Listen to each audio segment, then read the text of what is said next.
नेपाल में 5 मार्च को नई सरकार के गठन के लिए मतदान हुए। इस चुनाव में बालेन शाह की आरएसपी को 275 में से 180 से ज़्यादा यानी कि पूर्ण बहुमत मिला।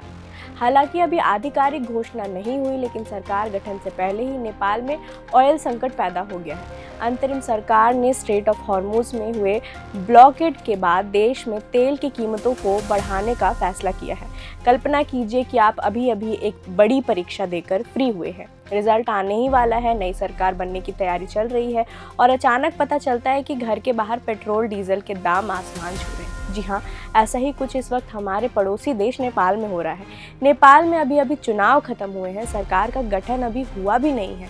देश पर एक बड़ा ऑयल क्राइसिस यानी कि तेल का संकट मंडराने लगा है। अब आप सोच रहे होंगे कि नेपाल में अचानक ऐसा क्यों हो गया। दरअसल इसकी वजह नेपाल में नहीं बल्कि दूर पश्चिम एशिया में है। 28 फरवरी से शुरू हुए ईरान युद्ध ने पूरी दुनिया की नींद उड़ा दी है। तनाव इतना बढ़ गया है कि स्ट्रेट ऑफ हॉर्मुज को बंद कर दिया गया है। ये समंदर का वो रास्ता है जहाँ से दुनिया का 20% तेल गुजरता है।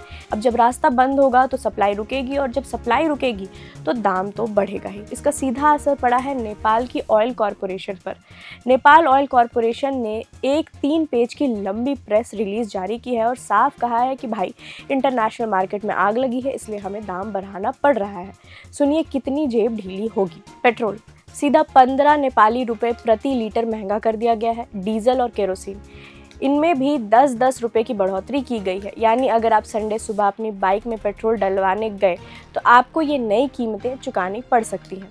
अब एक ज़रूरी बात, नेपाल के पास अपना खुद का तेल नहीं है, तो वो पूरी तरह से बाहर से आने वाले तेल पर निर्भर है। Nepal oil corporation Indian oil corporation से तेल खरीदता है। अब जैसे ही ग्लोबल मार्केट में कच्चे तेल की कीमतें ऊपर नीचे होती हैं, आईओसी नए रेट लिस्ट नेपाल को भेज देता है और पश्चिम एशिया की इस अनिश्चितता ने नेपाल के लिए तेल बहुत महंगा कर दिया है। लेकिन असली टेंशन सरकार या कंपनी को नहीं बल्कि वहाँ की आम जनता को है। सोचिए, जब पेट्रोल डीजल महंगा होगा तो सिर्फ गाड़ी चलाना महंगा नहीं होता, फल सब्जियाँ रोज़मर्रा का सामान लाने वाले ट्रकों का किराया भी बढ़ जाता है। एक्सपर्ट्स का कहना है कि आने वाले हफ्तों में नेपाल की महंगाई बहुत ज़्यादा बढ़ने वाली है।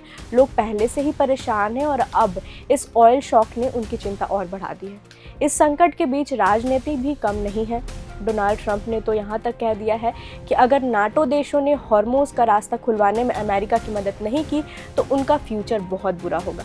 वहीं दूसरी तरफ यूएई ने इसी युद्ध से जुड़े फर्जी वीडियो पोस्ट करने के आरोप में 35 लोगों को गिरफ्तार किया है, जिनमें 19 भारतीय भी शामिल हैं। यानी युद्ध मैदान में ही नहीं, इंटरनेट पर भी लड़ा जा रहा है। तो कुल मिलाकर बात यह है कि नेपाल इस वक्त दोहरी मार झेल रहा है। एक तरफ नई सरकार बनाने की राजनीतिक उथल-पुथल और दूसरी तरफ पश्चिम एशिया से उठा ये तेल का तूफान।